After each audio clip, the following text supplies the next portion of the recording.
Nobody wants to tell you the truth about building wealth after 50. And the truth is simple. You have less time, you have more to lose. And the strategies that work for a 25-year-old will absolutely destroy you. The financial industry sells the same advice at every age. They tell you to take risks, chase returns, find the next big thing. What they never mention is this. A 55-year-old who loses 50% of their portfolio is not in the same situation as a 25-year-old who loses 50%. The math changes completely. The recovery time stretches across decades you don't have, and the psychological damage hits different when you can see retirement from where you're standing. Getting rich after 50 requires a fundamentally different approach, not because you're less capable, not because opportunities are gone, but because the arithmetic of time changes everything about how you need to play this game. Let me be clear about something. I'm not here to sell you hope. I'm here to give you the truth. And the truth is this. The most important shift you need to make is simple. Stop trying to be brilliant. Start trying to avoid being stupid. Sounds like the same thing. It's not. And understanding this difference might be the most valuable financial information you'll ever receive. Here's where most people's financial plans fall apart.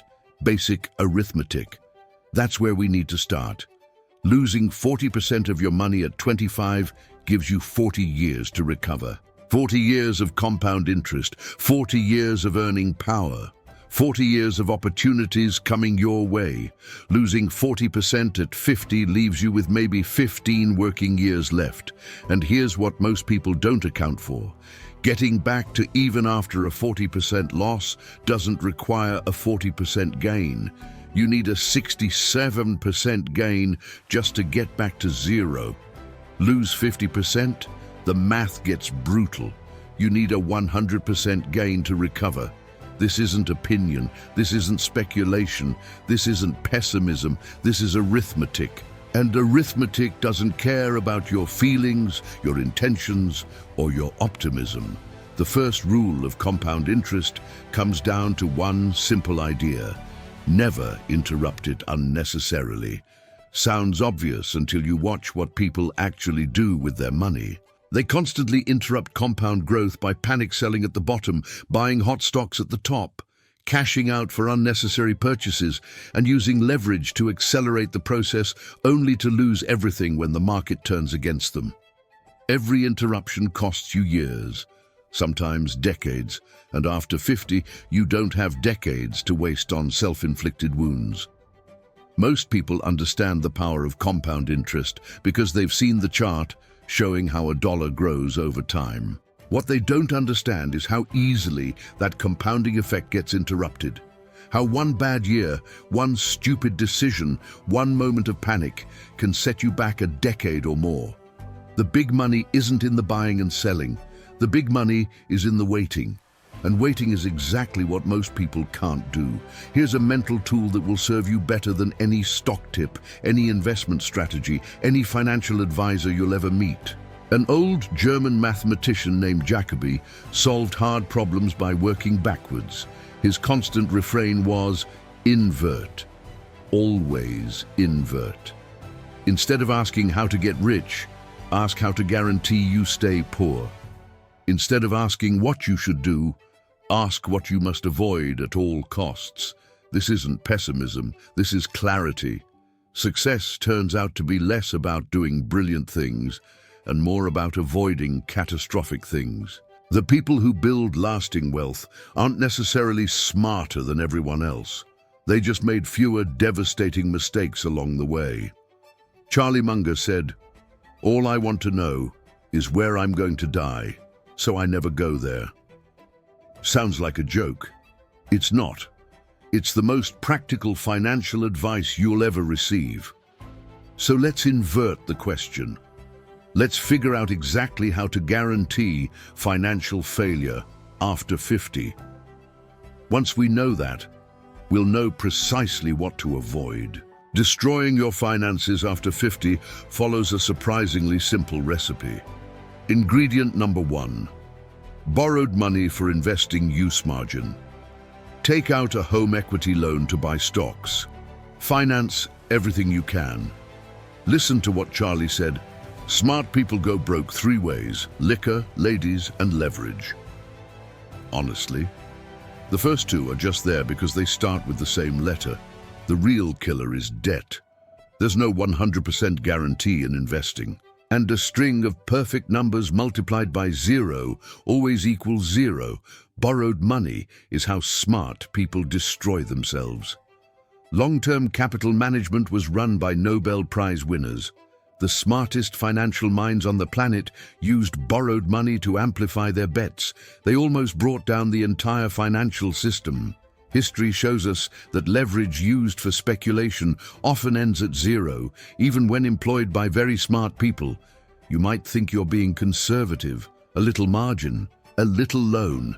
But here's the thing, there's always a small chance of catastrophe when you own securities pledged to others. Always. And after 50, you can't afford catastrophe because there's no time to recover from 0. Ingredient number 2. Spending more than you earn seems obvious, but watch what people actually do with their paychecks. Once debt sets in, you're probably never getting out. That's not hyperbole. That's statistical reality. Consumer debt compounds against you the same way investments compound in your favor. And the difference is that debt compounds every single month without exception. While your investments might have bad years, down years, flat years, the person who spends slightly less than they earn lives a fundamentally different life from the person who spends slightly more. The difference seems small at first, maybe a few hundred a month. But over 20 years, one person has freedom, the other has chains. Ingredient number 3, being unreliable. This one surprises people. What does reliability have to do with building wealth after 50? Everything. Unreliable people fail immediately, regardless of their other virtues. The opportunities that create wealth come from trust. Things like business partnerships, investments, promotions, referrals. Trust gets built through reliability, doing what you said you'd do, delivering what you promised, being the same person on Monday that you were on Friday. Unreliable people burn through relationships and blow opportunities, spending their energy rebuilding what they already had instead of building something new. After 50, you don't have time to keep starting over from 0. Every relationship you burn, every bridge you destroy, every promise you break costs you years of accumulated trust you can't get back. Ingredient number 4, refusing to learn anything new. This is the silent killer after 50. You stop reading, you stop studying. You assume that what got you here will get you there. You settle into what you already know. Here's the reality. You're not going to do very well in life based on what you already know. The world changes, industries transform, skills become obsolete. The knowledge that made you successful at 30 might be worthless at 60. Without continuous learning, you fall behind slowly at first. Then suddenly, you wake up one day and realize that younger people with half your experience are getting the opportunities you wanted, not because they're smarter, because they never stopped learning. Ingredient number 5, letting your emotions guide your decisions. Panic when markets fall. Get greedy when markets rise. Make major financial decisions when you're angry, scared, or euphoric. Listen to what Charlie said. A lot of people with high IQs are terrible investors because they've got terrible temperaments. You need to keep your emotions under control. You need patience. You need discipline. You need the ability to handle losses and adversity without going crazy. Intelligence without emotional control is useless. Actually, worse than useless. It's dangerous.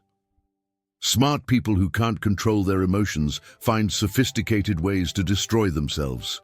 There's your complete recipe for guaranteed financial failure after 50.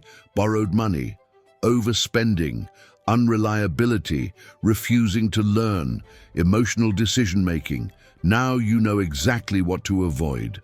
But knowing isn't enough. because something is working against you that's far more powerful than a bad strategy. And that something is your own psychology. 3 psychological traps destroy more wealth after 50 than any market crash ever will. Trap number 1, comfort. You've built something over the years, a career, a lifestyle, a routine, and there's a part of your brain that desperately wants to protect it. Psychologists call this loss aversion. Losses hurt more than equivalent gains feel good. Losing $100 feels worse than finding $100 feels good. After 50, you have more to lose, which means your brain is constantly screaming at you not to risk anything. Don't change anything. Protect what you have. The problem is that protection often looks like stagnation. You stay in a dead-end job because it's safe. You keep money in a zero-yield savings account because you can't handle volatility. You avoid opportunities because they might not work out. Comfort becomes a cage, and you built the bars yourself. Trap number 2. Fear not fear of losing money. Fear that it's too late. You look at your financial situation. You look at where you wanted to be, and the gap feels insurmountable. That's when you freeze. You tell yourself there's no point starting now. You convince yourself all the opportunities are gone. You convince yourself the best you can do is protect what you have. This is denial disguised as realism. Charlie said, "When reality is too unpleasant, people's minds play tricks on them and they think it's not really happening." The fear that it's too late becomes a self-fulfilling prophecy. You give up because you think it's hopeless. And because you give up trying, it becomes hopeless. Trap number 3, self-pity. This is the most dangerous one because self-pity feels justified. You've had setbacks, bad luck, unfair circumstances. Maybe a divorce wiped out your savings. Maybe a job loss hit at the wrong time. Maybe a health crisis drained your accounts. Maybe a market crash hit you right when you were about to retire. Life deals terrible blows, horrible blows, unfair blows. None of it matters. Here's what Charlie said about this. Self-pity gets pretty close to paranoia, and paranoia is one of the very hardest things to reverse. Once you start believing the world is against you, that you've been uniquely victimized, that your circumstances are worse than everyone else's, you stop looking for solutions. You stop taking responsibility. You become a passenger in your own life. But here's the thing. You can train yourself out of self-pity. And when you do, you have a huge advantage over everyone else because most people can't escape it. Every misfortune in life is an opportunity to behave well. Every setback is a chance to learn. And it's not your job to wallow in self-pity. It's your job to use that terrible blow constructively. This isn't motivational fluff. This is strategic reality. The people who build wealth after 50 aren't the ones with fewer setbacks. They're the ones who refuse to let setbacks define them. Here's where I'm going to tell you something you probably don't want to hear. Most people who are broke at 50 aren't unlucky. They're not victims of circumstance. They're not held back by forces outside their control. They're broke because they keep making the same stupid mistakes. I've seen people earn excellent incomes and end up with nothing. Not because they lacked opportunities, because they couldn't stop sabotaging their own progress. They'd build something, then tear it down. Save money, then blow it on something unnecessary. Find a good investment, then sell it at the worst possible time. Here's what you can do. You can learn to make fewer mistakes than other people, and you can learn to fix your mistakes faster when you make them. That's the real skill of building wealth after 50. It's not about chasing better opportunities. It's not about working harder. It's not about getting lucky. It's about making fewer dumb mistakes. Something remarkable emerges when you look at the evidence. The long-term edge comes from trying consistently not to be stupid, rather than trying to be very smart. Read that again, because it's the most counterintuitive truth about wealth I can tell you. You don't need to be smart. You need to not be stupid, consistently, relentlessly, boringly. Charlie put it this way, It is remarkable how much long-term advantage people like us have gotten by trying to be consistently not stupid instead of trying to be very intelligent. People are always trying to be clever, and all you have to do is not be an idiot. That turns out to be harder than most people think. The hardest part of building wealth probably isn't what you think it is. The first $100,000 is brutal, but you have to do it. I don't care what you have to do. If it means walking everywhere and not eating anything that wasn't bought with a coupon, find a way to get to $100,000. After that, you can ease off the gas pedal a bit. The compounding effect explains why that first $100,000 is so important. At small amounts, compound growth is almost invisible. $10,000 growing at 10% becomes $1,000. That's nice, but it's not life-changing. $100,000 at 10% is $10,000.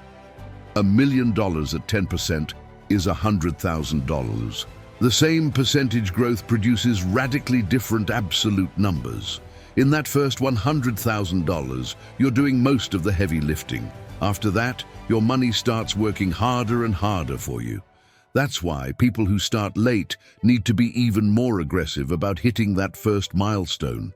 Not aggressive with risk, aggressive with savings, aggressive with cutting expenses, aggressive with growing income. You only need to get rich once. That's important to understand.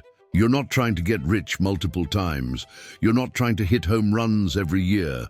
You're trying to get to a point where compounding kicks in and then protect that compounding at all costs. The person who saves aggressively to hit $100,000 invests that money sensibly and never interrupts the power of compounding will end up wealthier than the person who chases high returns and loses everything twice. What actually separates the people who build wealth after 50 from those who don't? Intelligence isn't the answer, because there are plenty of smart people who are broke. Opportunity isn't the answer, because opportunities exist everywhere, all the time. It comes down to 4 things: preparation, discipline, patience, decisiveness. Each one is useless without the others, but together they create something powerful.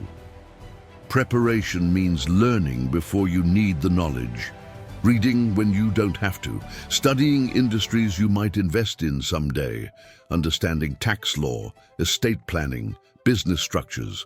Most people only learn when they're forced to, and then education becomes expensive. Discipline means doing what needs to be done, whether you feel like it or not. Saving when you want to spend, refusing bad deals when you want to close, staying calm when everyone around you is panicking. Patience means waiting for the right opportunity, waiting for compounding to work, waiting when every instinct tells you to do something. Charlie said, "It takes character to sit there with all that cash and do nothing. I didn't get to where I am by going after mediocre opportunities." Most people can't do this because they feel like they're wasting time. They feel like they're falling behind. They feel like they need to be more active to succeed. The big money isn't in the buying and selling. The big money is in the waiting. Decisiveness means acting when the time is right, not tomorrow, not after you research more, not after you talk to a few more people. You need patience for long periods, followed by tremendous aggression when opportunity comes. Most people can't combine these 2 things. They're either always passive or always aggressive. The right approach looks crazy to most people because it involves long stretches of apparent inactivity punctuated by sudden aggressive action. It's like a crocodile floating motionless for hours, then exploding into movement. Here's something that seems like a paradox, but isn't. Very smart people do very stupid things. Actually, sometimes the smarter someone is, the dumber their mistakes. Smart people can rationalize anything. They're good at building logical arguments for whatever they want to do. They're good at convincing themselves that their situation is different, that the rules don't apply to them, that they've found an angle nobody else saw. Overconfidence can cause a high IQ person to make more mistakes than someone 30 IQ points lower. Think about that for a moment. Raw intelligence can actually become a disadvantage. Because the high IQ person thinks they're even smarter than they actually are. They take risks that wouldn't be risks for someone as smart as they think they are. They wander into areas where they have no competence and assume they can figure it out because they've figured out everything else. The lower IQ person knows their limits, respects those limits, makes fewer catastrophic errors. Knowing what you don't know is more useful than being brilliant. This brings us to one of the most important concepts for building wealth after 50. Every person has a circle of competence, and expanding that circle turns out to be very hard. Inside your circle are things you truly understand, not things you've read about or heard about, things you understand deeply and fundamentally. Outside your circle is everything else, the vast universe of things you don't really know. Charlie said it perfectly. You have to figure out what your own aptitudes are. If you play games where other people have the aptitudes and you don't, you're going to lose. And that's as close to certain as any prediction that you can make. After 50, you have enough experience to know where your circle is. You know what you're good at. You know what you've done successfully. The trap is thinking your circle is bigger than it really is. You did well in your career. Maybe you ran a successful business. And that's when you start thinking you understand investing, you understand real estate, you understand things you've only observed from a distance. Knowing where you're competent and where you're not is the most important thing if you want to avoid a lot of dumb mistakes. Knowing the edge of your own competence is very hard, because the human mind naturally tries to make you think you're much smarter than you actually are.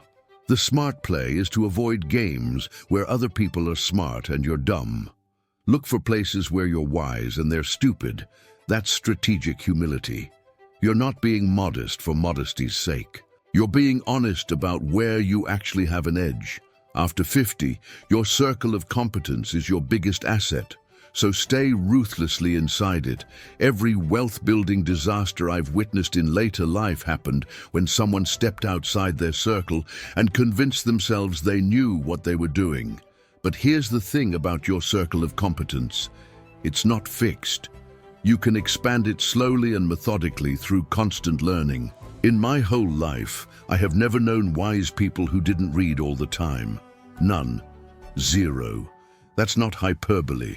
That's pattern recognition over decades of observation.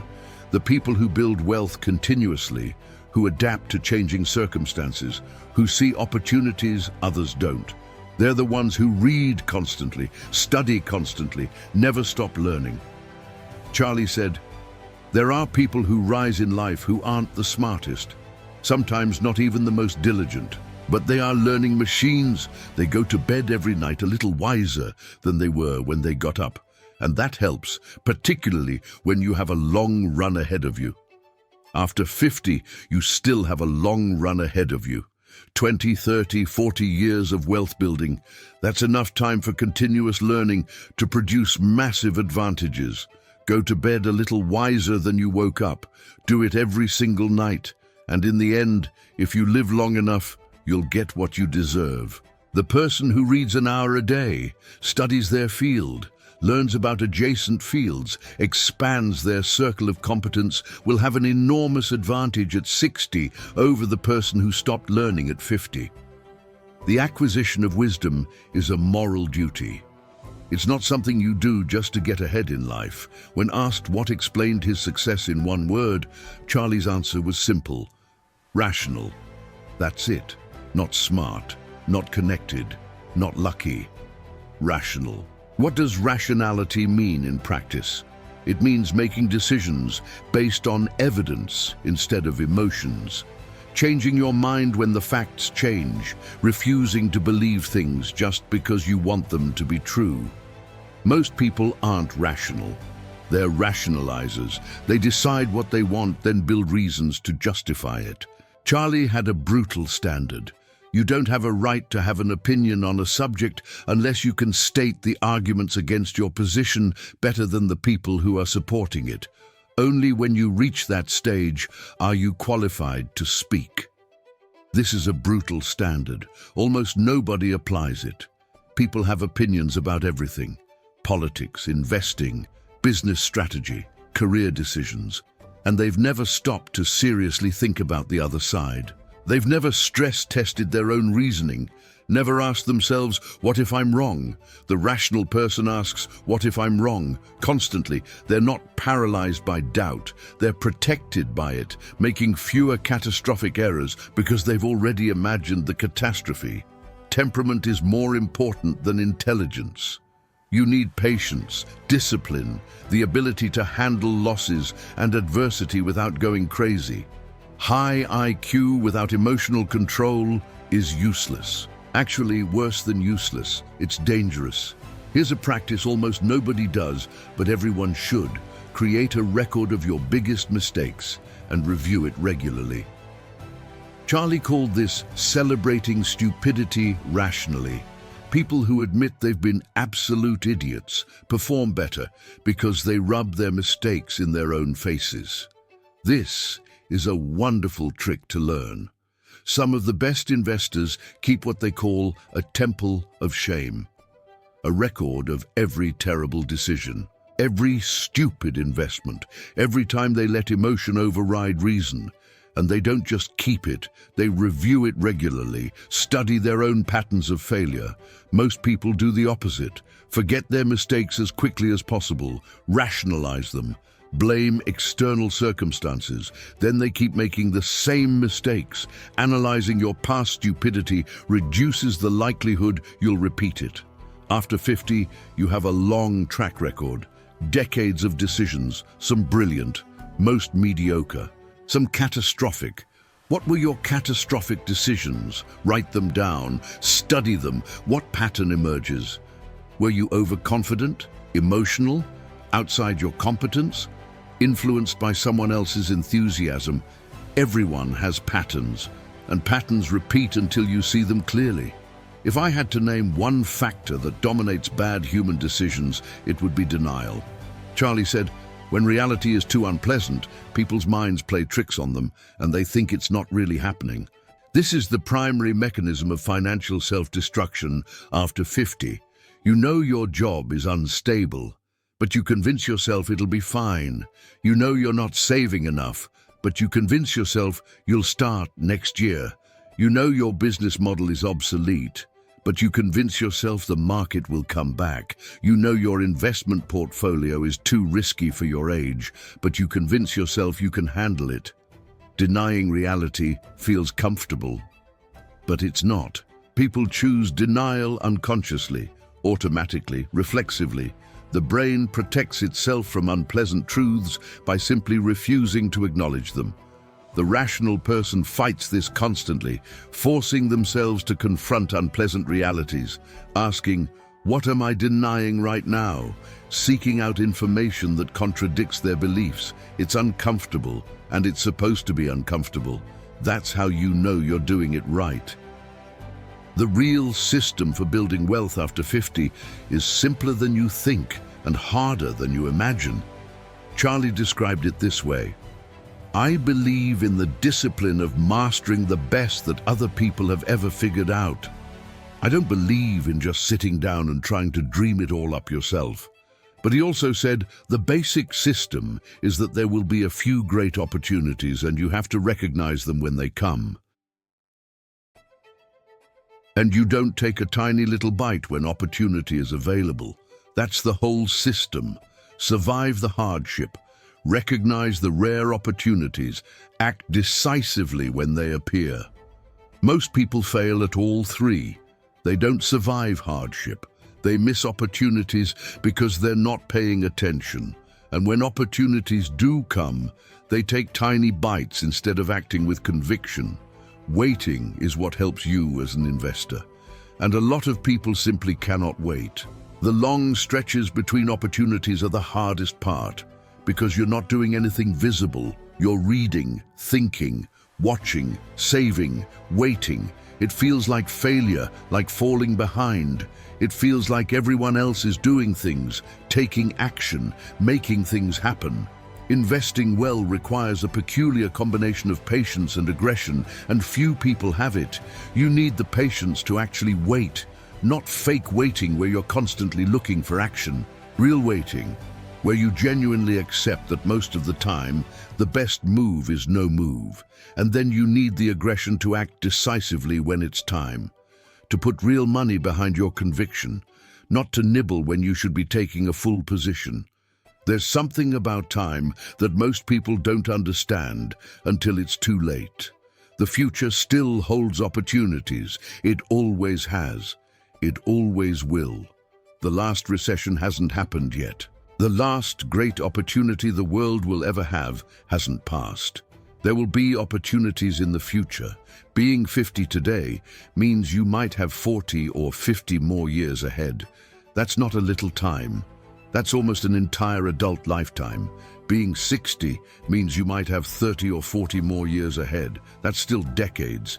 Being 70 means you might have 20 or 30 more years ahead. And people have built fortunes in less time. The question isn't whether opportunities will come, because they will. The question is whether you'll be ready for them. Being ready means having capital available, having eliminated debt, having expanded your competence, having developed your capacity for rational decision-making. You prepare during the long periods of inactivity so that when opportunity comes, you can act. Here's the hardest truth of all. If you're struggling financially after 50, the problem probably isn't external. It's not the economy. It's not your industry. It's not bad luck. It's not your circumstances. It's you, specifically. It's patterns of thinking and behavior that you've repeated so many times they've become invisible to you. Maybe you constantly overestimate your knowledge. Maybe you constantly underestimate risks. Maybe you constantly make emotional decisions. Maybe you constantly overspend. Maybe you constantly avoid uncomfortable truths. Whatever it is, it's consistent. It's a pattern. And until you see it clearly, you'll keep repeating it. Self-pity is a common condition. However, you can train yourself out of it. The same applies to all other destructive patterns, things like overconfidence, impatience, denial, emotional reactivity. These aren't permanent personality traits. They're habits. Habits can be changed, but they can only be changed after you see them, and most people never see them because they're too busy protecting their self-image. A simple calculation for you to finish. At 45, saving $2,000 per month for 20 years at 7% returns results in over $1 million at 65.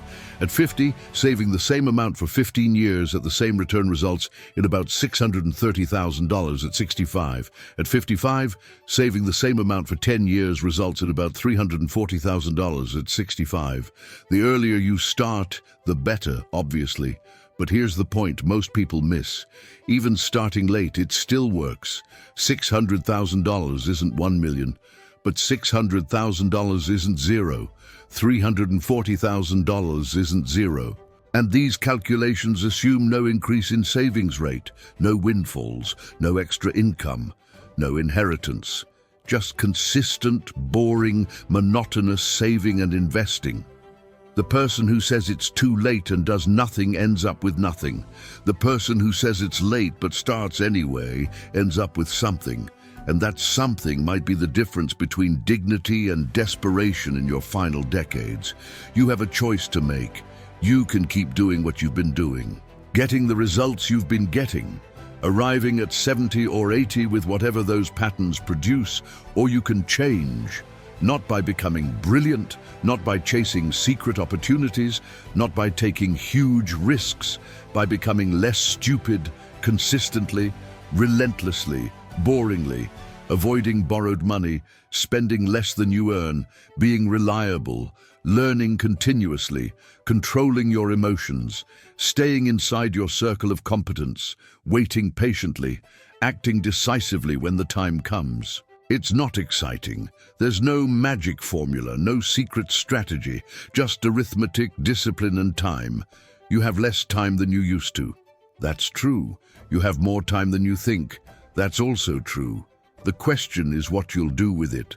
Go to bed tonight a little wiser than you were this morning. Do the same thing tomorrow, and the day after, and the day after that, inch by inch, day by day, fighting for every bit of progress. And in the end, if you live long enough, you'll get what you deserve. That's the truth about building wealth after 50. It's not about being smart. It's about not being stupid, consistently and relentlessly until compound interest does its work.